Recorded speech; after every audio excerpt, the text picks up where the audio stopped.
those of you who got an invite, welcome to Nerd Prom. No matter where in the world you are, we're all Nerds International. With the hyphen. Nerds International proudly presents. We want to take you on a quest for knowledge. One that will take us from ancient medieval fantasy across the far reaches of space to the distant future. To many savage worlds.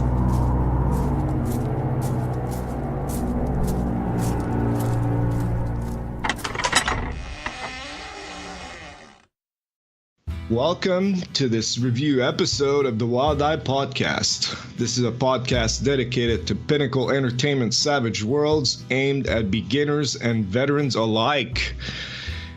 I'm Eric Lamoureux, and with me is Harrison Hunt, who just got a brand new haircut and starting a career in male modeling or boys band, whichever one. I'm hoping that my new haircut will sort of make me sound different on the podcast. It's giving me a new lease on life. I'm gonna sing the entire review. Or maybe you'll just lose some of the snark. Absolutely not. It's gonna get worse, if anything, because I'm now more confident. You see me strutting down the street, man. It's crazy. It's crazy. But today we are talking about Golden Glory Hull 7 Deadly Dungeons.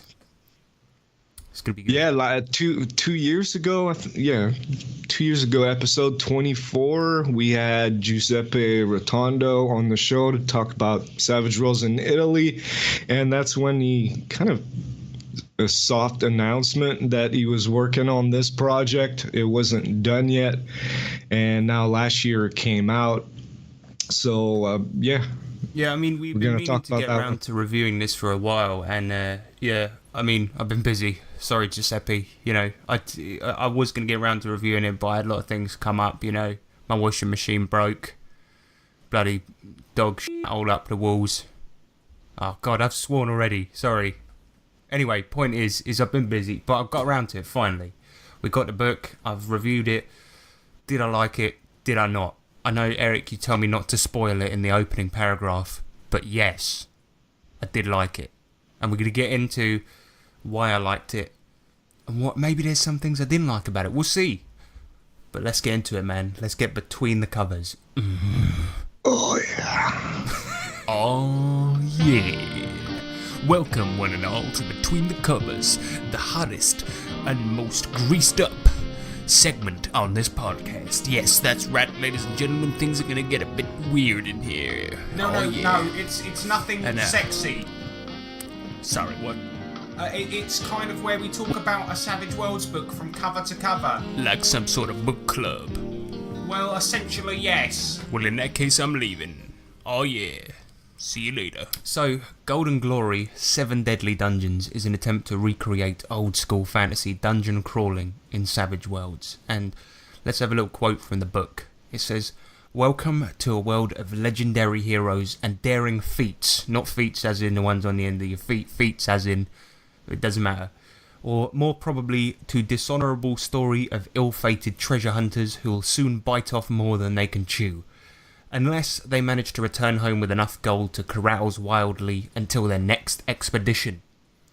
Golden Glory is not your usual savage setting in that it's not really a setting at all, and it doesn't want to be one. Golden Glory is a method and a toolbox to enjoy the fast, furious, fun rules of Savage Worlds in a classic game of dungeon exploration. So that is straight from the book. I don't know if I can get done for copyright for reading that out. But don't send the lawyers in there, Giuseppe, please. Please, I really can't afford another court case. Yeah, it's interesting because, well, maybe I'll play devil's advocate a little bit here, but looking at Savage Worlds, you think that it isn't a well-suited system to use dungeon crawling because, I don't know, dungeon crawling uses resource management quite a bit. And it, you know, Savage Worlds, it's like one round you're up and the next you're down. You only have 3 wounds. Everybody has 3 wounds. How do you deal with the resting part? Because in Savage Worlds, it's natural healing. It takes 5 days. How does that work in a dungeon? There's a lot of little problems that you can see in there. Yet it's a very popular mode, you know, of play, dungeon crawling, right? That's why I wanted to review this, because I'm quite a fan of those old school type games, and I kind of found this an interesting concept, and they did need to hack quite a few things to give it that old school feel, but I feel like they've pulled it off quite well. And they even to the point where they've in the introduction it mentions random character generators, which is one thing, very old school thing, and they've also added in the random dungeon generators, because they say in the book that it's kind of like adventure generators is a big thing in most Savage settings, so they've added in dungeon generators too, which are included in the book. So basically, to get into it, they've used you can use standard Savage Worlds method for creating characters, and when doing so, this being a fantasy setting, you can use all the fantasy races from Deluxe Rules. I should mention this is a deluxe book. Eric, you reached out to Giuseppe and asked him if he's considering converting this to Adventure Edition. Had no response as of yet. No. But well, I asked at the last minute, but yeah. So something else too. I remember when Giuseppe was on the show is that I think his goal was to have like a kit that you could use like on your lunch break. If you had like half hour to play, you could generate characters and dungeons real quickly and just play right now. So I reckon it does do that pretty well. But yeah, so you can use all of the fantasy races from core, so half folk, half orc, fuzzy, all of those ones. Now, the book makes a point of mentioning that poor and greedy are not available as hindrances in this setting, as well as banning their edges noble and rich.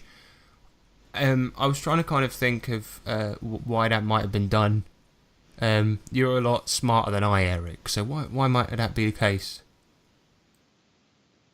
Well, rich is the gold part of it has a lot to do with gaining experience. So I know, I think in this you get experience by gaining gold, but it's specifically from plundering treasure from dungeons, so starting with extra gold would mean you'd have a buttload of equipment. I know that would affect a lot in this game, but for some reason, poor, I don't know why, or greedy seems to fit into the game really well, so I don't get it, but there you go. I think everybody's greedy because everybody wants the gold to get the XP, so yeah, it's kind of... that makes sense. Anyway, arcane backgrounds in this are just magic and miracles. That's basically it for creating characters the normal way. So it's almost pretty much standard except for those 2 changes. There is one minor difference, however. Starting characters in this only have 250 silver with which to buy gear.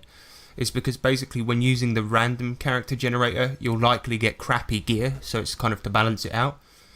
So with the random character generator, it's called Wild Draw Character Creation, and it just takes a few minutes, just like OSR games. Well, it should take a few minutes. We're going to test it now. So this is kind of like old school fantasy RPGs. The idea is that you have a character that may be unbalanced, terrible, or out of your comfort zone, but that's part of the fun. So we're going to make one now, live on air, in like what is a first for RPG podcasts. We're going to make one on air. And this may be boring, and it may be crap, listeners, but strap in. So, Eric, grab a character sheet, a pack of cards, some grease, and grease up, because we're gonna do this. So straight out of the gate, Eric, you get an edge, simply for rolling your character randomly. This edge is called In the Hands of Destiny. So write that on your character sheet, and we'll get into what that does later. But just write it on your sheet straight away. Alright, let's do that. In the Hands of Destiny. And the next up, it says a thing on in the book, which is random character sex. Now, I know what you're thinking. You're thinking, yes, please. But what that means is you just pull 3 cards, and you basically will determine your sex, race, and class. You mean 3 X cards? Hey, there we go. It's a good one. But yeah, pull 3 cards, please, and I'll tell you what they do. The Jack of Clubs, 9 of Spades, and Queen of Clubs. So that means you are a male, and you are human. Does that mean rogue? Because I want to play a human rogue with a Sadly short not. sword. It means you are a male human wizard. Ooh, I'm the wizard.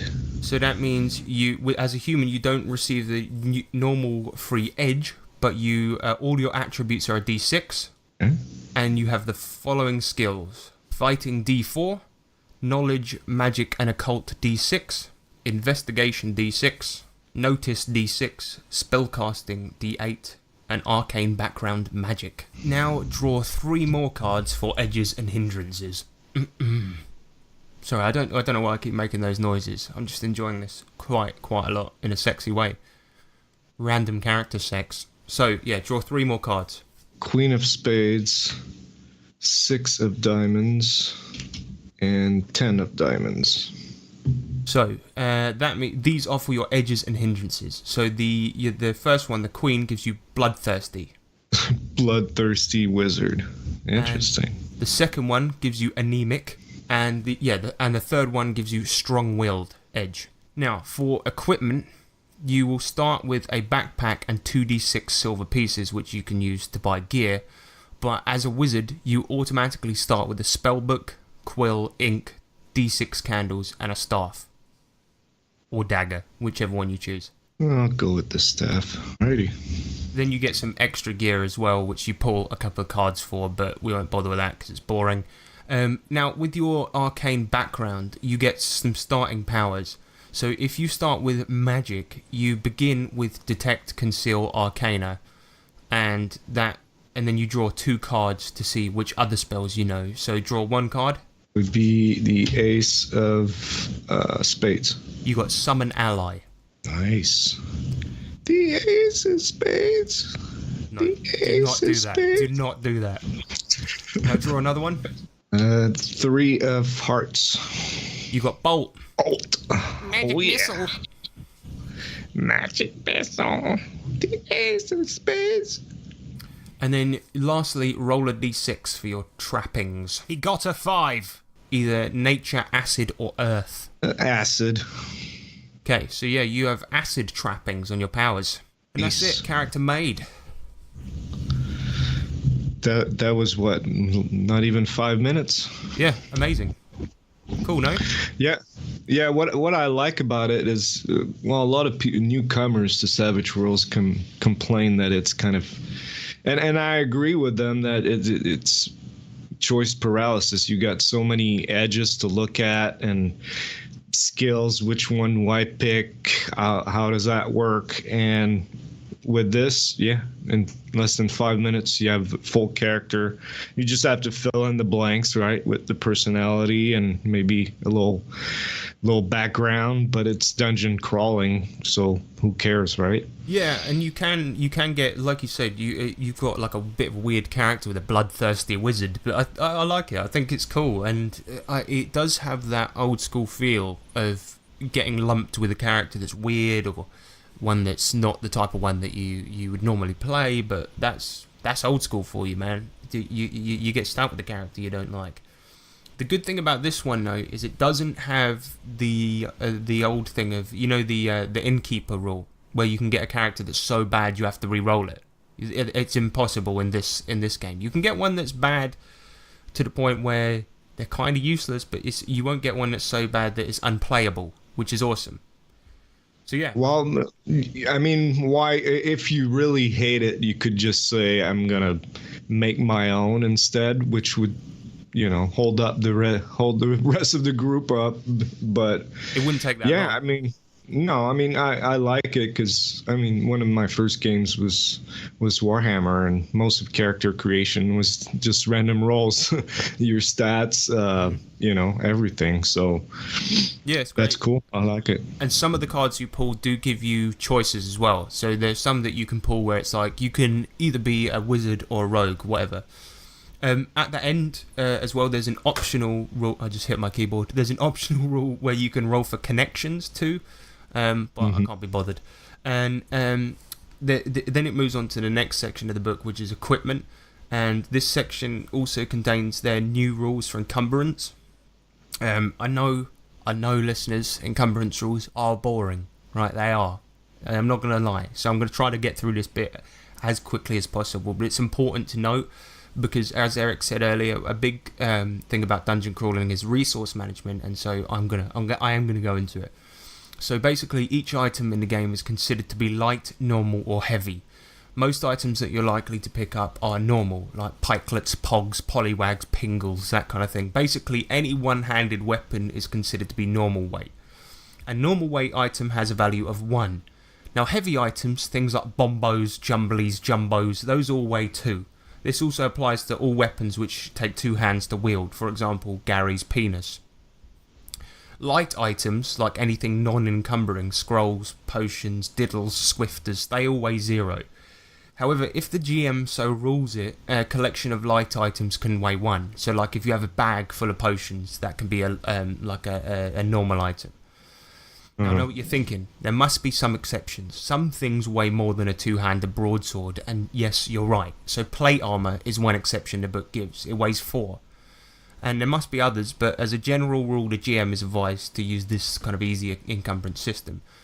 So in addition to this, your weight limit is equal to your strength die. So a character with D6 can carry 6 normal items, basically. So as you see, weight is a big deal. Not much bookkeeping, but it's kind of a big deal because you can't really carry that much in this game. So considering that, everyone's after black iron weapons and armor. These are items produced with a bit of meteor sprinkled in.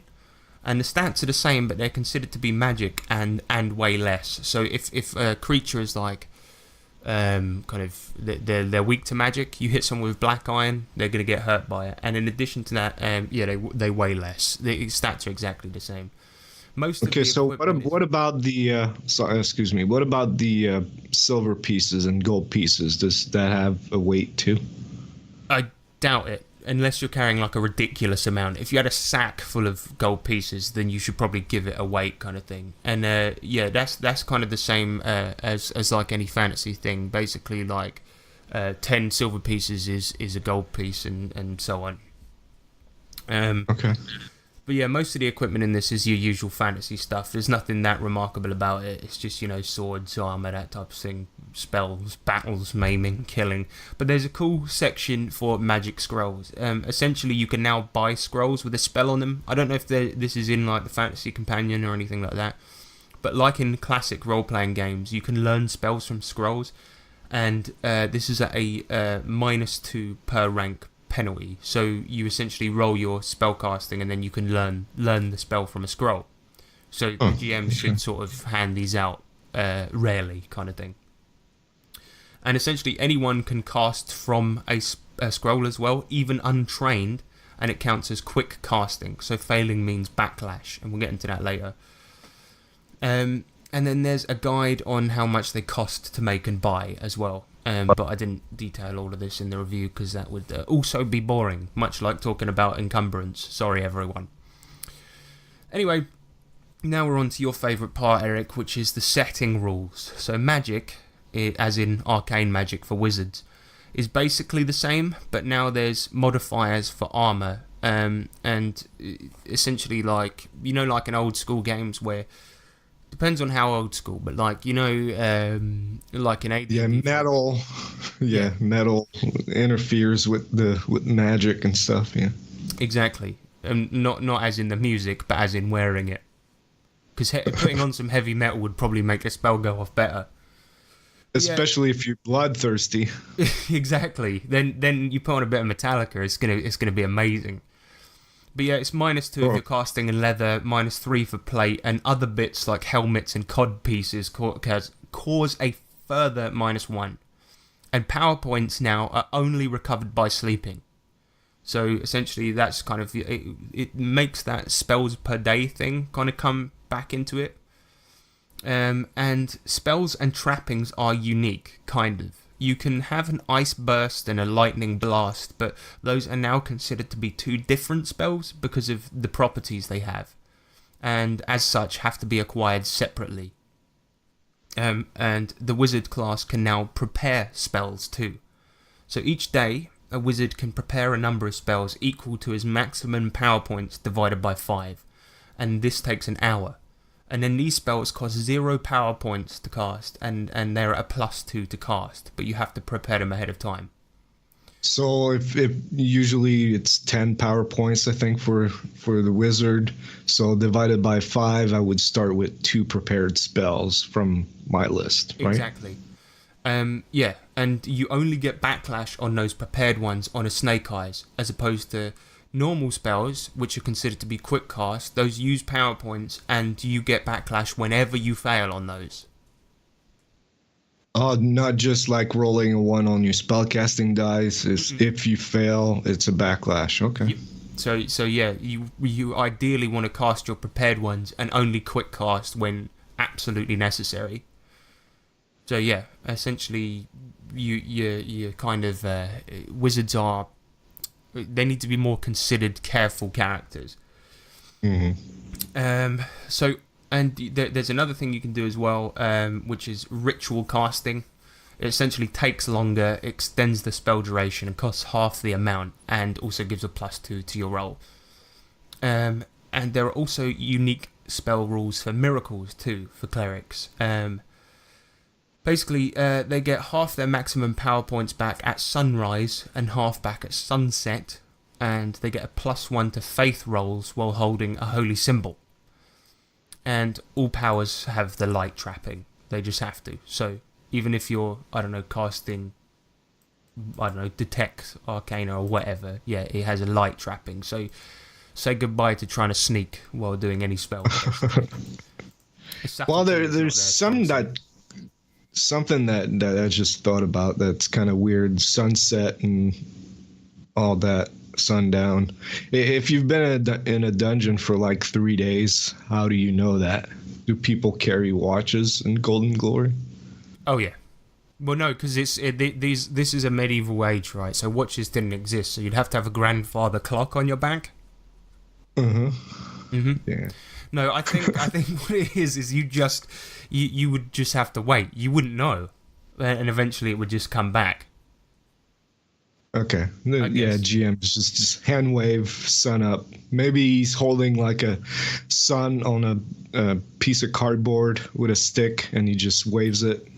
I don't know, man. I guess it just happens when sun up happens, but you wouldn't. Your guy wouldn't know. You'd be like, "Hey, is it sun up yet?" And then the GM just says, "Well, you don't know. Just wait." Also, the cleric is like the clock, because when the GM tells him that he gets his powers back, then he say, "Oh, sun's up." Yeah, I guess it's been 12 hours then. Yeah. Yeah. Also, much like clerics in D&D, they have to aid the innocent and stay away from sin. And in this case, they won't lose their powers, but minor sins will result in a -2 to faith rolls. And if they sin, they won't like completely lose their powers, but minor sins result in a -2 to faith rolls for a week. Major sins result in a loss of powers for a week, and mortal sins, however, these will result in the need for a grand quest to get one's powers back. So you never permanently lose your powers and have to pick a different class, but you can lose your powers for an amount of time depending on how badly you sin. So yeah, it's kind of cool. So don't do that. Yeah, be a good guy. Don't sin. Ask Conrad. Exactly. Do not sin. So another setting rule. I mentioned earlier that you get a special edge for rolling your character randomly. In the Hands of Destiny, you remember that one? Yep. So for rolling your character randomly, you get that edge, and whenever you get a Snake Eyes, you get a Benny. So you can't re-roll critical failures in this setting, right? That's just a thing. But you get a Benny because you re-rolled your character randomly. You rolled him randomly, so you get a Benny every time you get a Snake Eyes. So yeah, it's pretty cool. That's a nice incentive, yeah.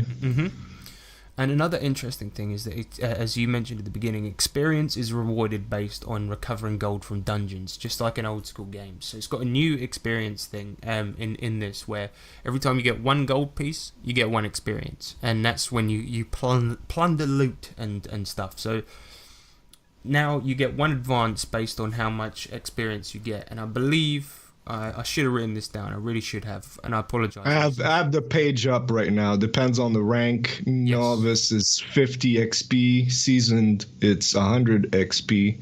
Veteran 150. Heroic 200 and legendary 250. Yeah, and that's for each one is for 1 advance. So yeah, you recover a gold piece, you get 1 of those. I believe it's a gold piece anyway, but yeah, pretty cool.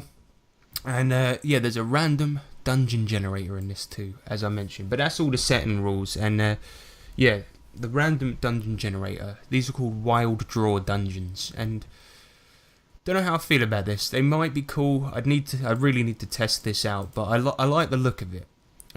Basically, you take a normal card deck, remove all face cards, jokers, and aces. Then, for every room in the dungeon, you have to draw 3 cards. So it basically just be numbered cards and coloured cards, obviously. And the first 2 cards tell you how big the room is. It'll be like based on the battle map, so it'll be in inches, right? And then the third tells you how many exits there are. So basically, mostly like you could draw cards and it'll be like you'll get 10. There'll be 10 exits in a bloody room. Well, it wouldn't be 10, but 9 exits in a room or whatever. And then the colours will tell you things as well. So mostly red cards on a room means the exits are open exits, and mostly black cards means there are doors there. And it changes depending on if you're in a cavern as well. Lastly, the suits. Diamonds means there's treasure in a room, and hearts means there's hazards. This means there's traps, monsters, chasms, pedophiles, that types of thing. What follows next is a section where they give you some sample dungeons, so you can use these. And guess how many there are, Eric? I'll give you a point. 1 point. 7. Yeah. So there's 7. And these are really cool because essentially what it is they'll give you a small bit of background followed by rumours like how you can go to an inn and ask people, whatever, to find out about the dungeon, and how one might learn about the dungeon if they're reading about it at a library, and then you can learn more about the dungeon to get information on what's down there, things like this. And then the dungeon is still randomized, of course, but it includes tables for treasure for when you pull a diamond card, a list of wandering monsters and hazards for when you pull a heart, and then it gives you unique features and a bestiary as well. So it's got all of this stuff, but then each dungeon is only like 4 pages because obviously you're pulling them randomly. So that's how they managed to include 7 in what is a relatively small book. And then the first one in the book, to give an example, is fairly simple. A bandit is rumoured to have stolen a king's ransom in gold and hid it in a cave. But there's loads of weird creatures down in there. There's like a bloody, I forget what it's called, but it's like a big mould golem and vampires and all sorts of stuff. And then all these monsters keep scaring people off. So people have heard about the damn treasure, and that's how you manage to hear the rumours. But when you go down there, obviously you realise, well, this is why people keep getting scared off. And this one is difficult for novice players, but yeah, that's essentially it. It's a big toolkit for dungeons, for old school gaming. So the bestiary, to me, that was the most brilliant part of Golden Glory for me. So like an example, like in this dungeon that you just described, one of the creature is the devil bat. Mm-hmm. And what they do is they don't give you like a brand new stat block for it, but what they show you also is how you can make your own, you can reskin your own monster from something that's in the book, and in this case the deluxe book. So they tell you use the shark man-eater stat block from deluxe, and then you add flight pace 10. You add also improved evasion and quick, and you remove aquatic monstrous ability for it, and then you've got the devil bat. that easy, and every monster is like that. It's just one monster from deluxe, and then they show you how to reskin it on the fly to make your own monster, which to me that's brilliant. It's genius. And there's a, to give another example, they've got the giant horned bullfrog, and it's just a reskin of the bull. They've got the Catman, which is a reskin of the wolf. It's a genius, man. And the thing is that this is what a lot of people have been doing for a while. You know, you just reskin it on the fly. But the good thing is that all the work is done for you here. And what that results in is exactly like you said right at the start. You've got something that you can play in an instant. Everyone knows all those monsters from the back of Deluxe, and now you can use them all, and you can use them all straight away. This is all stuff you know, and it's all laid out perfectly. It's absolutely brilliant. And the book is it's so spectacularly easy to use. Like, the whole thing is like that. The only thing is that I suppose my one thing that as I said, I need to play it and see how it plays out is the random dungeon generation. The way they say to use it is to put down one of those vinyl battle maps, or perhaps like some printed out dungeon grids, and you know, quickly draw it out as you go. And I wonder how that would play out if it would end up with a lot of dungeons feeling generic. I think that the background and things like this give it enough flavour, but if the rooms and things like this would feel cool, I don't know. Yeah. Well, they also give you all a bunch of maps from Dyson Logos, the famous cartographer, OSR cartographer. So you could just use one of these too if you want. They're all over the internet. You can get them for $1, or some of them are even for free. Yeah. So why not? It's a really great book, and as a toolkit, it works like it's really, really well by the looks of it. And I think that one of the things it does say is that this game is like literally all about delving into dungeons, and to keep it like specifically about that. But I think adding a bit more story to this really wouldn't hurt. And I know it's kind of like has an arcadey type of dungeon delving, old school type of feel, but I do think using this kind of as a sort of larger type of campaign type of feel wouldn't hurt it at all. I really think that it's great in a lot of ways. And there's another thing in here as well for if you've got once you get money, very similar to Beasts and Barbarians, there's certain things that you can use the money on. So once you've acquired treasure, you can get back to town and you use it for certain things. So one of them is carousing. The other one is magic research, or offerings to Solus. So it's like if you're a wizard, you use it on magic research, or if you're a cleric, you offer it to Solus, who's the god there. And what you do is if you wish to use this rule, so it's basically you can spend to get the experience from grabbing the loot. You have to spend it basically. And what you do is, let's say for example you go carousing. So Eric, pull a card from your deck there, and we'll see what you spent your money on after your quest. Hopefully wisely. Queen of Hearts. So the Queen, you make a gamble roll and gain plus 5% XP per success and raise. So pretty cool. Okay. But then you've got other things like Ennui, lower your spirit die by 1 type until your next activity. Or Party Animal, gain charismatic until your next activity. Things like this. And then the magic research is kind of similar. So that's probably what you would be doing as a wizard. But yeah, you've got perfecting the art, increase your spellcasting by 1 die type until your next activity. Study hard, gain plus 10 XP, things like this. So yeah, it's kind of cool. You go into town, spend your money, do what you need to do, and you've got these tables to help you with that. Yeah, I mean, it's typical to the OSR, a lot of random tables. That's, I think that's fun.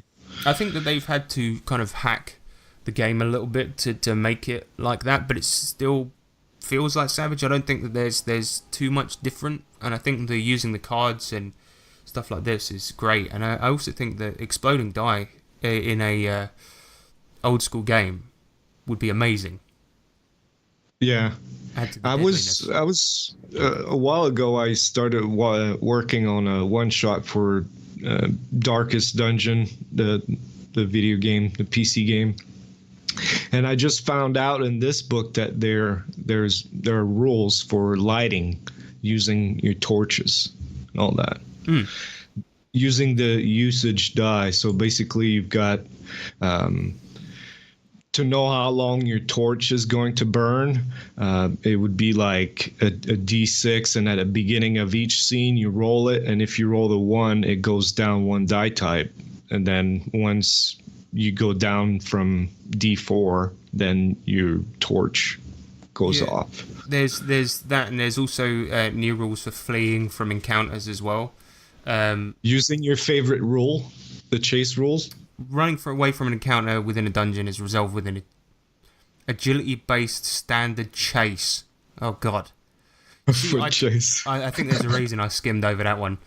But there's exploration time and movement as well. But I was aware that we needed to keep this to an hour, so I was like, I don't know, man. Yeah.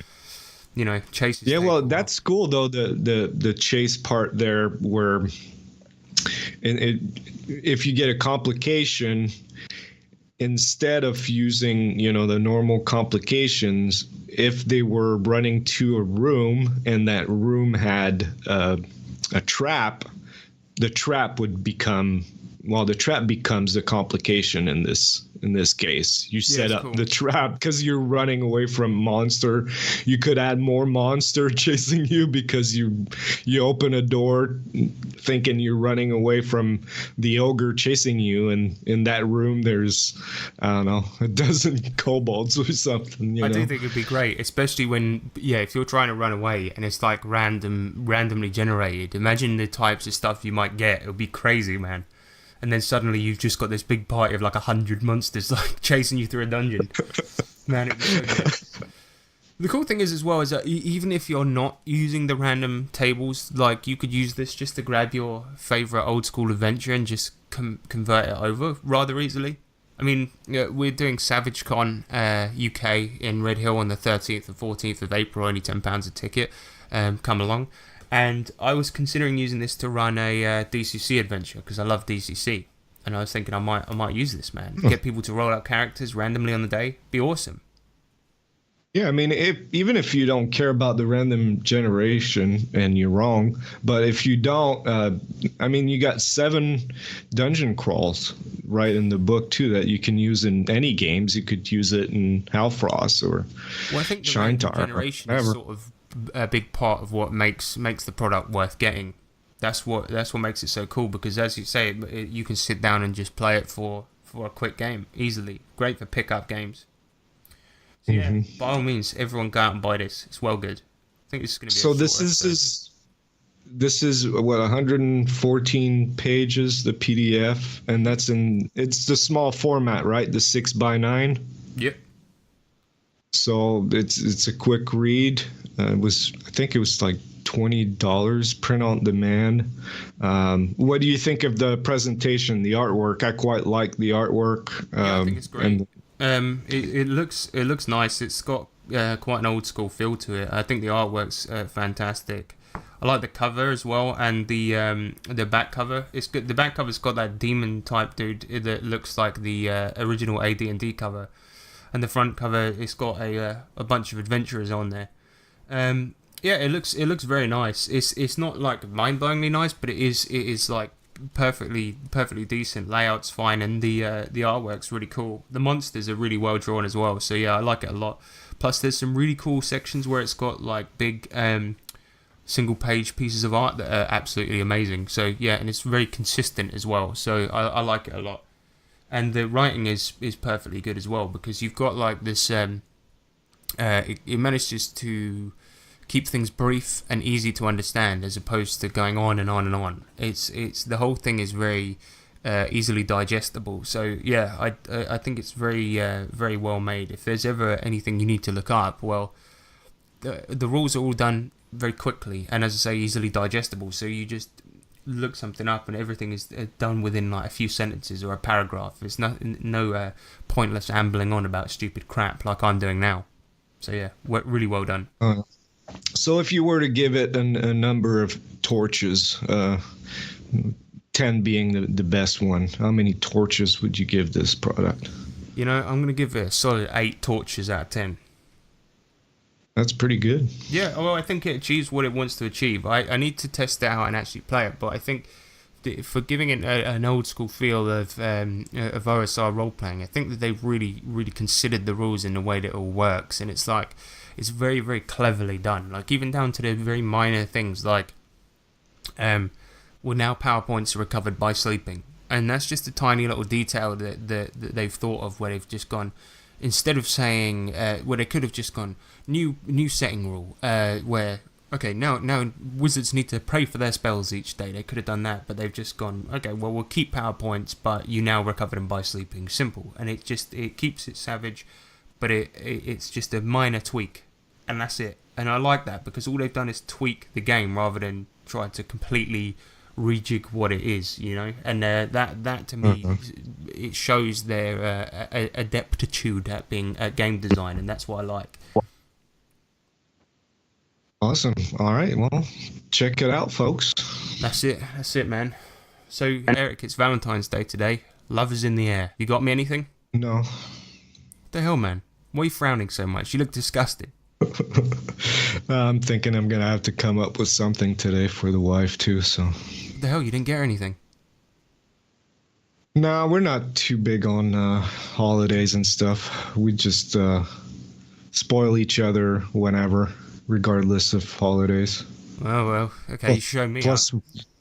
Plus, we've been married for almost 20 years, so. I get it. So she hates you by now. I see how it is. Yep. Everybody hates. Well, you know that. Thank you very much for listening, everyone. That was Gold and Glory 7 Deadly Dungeons. Go and pick it up now, or we will hunt you down and kill you like a dog.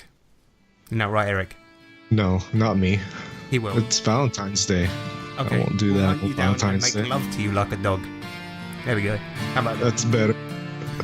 All right, everyone. see you in a bit, guys. Bye.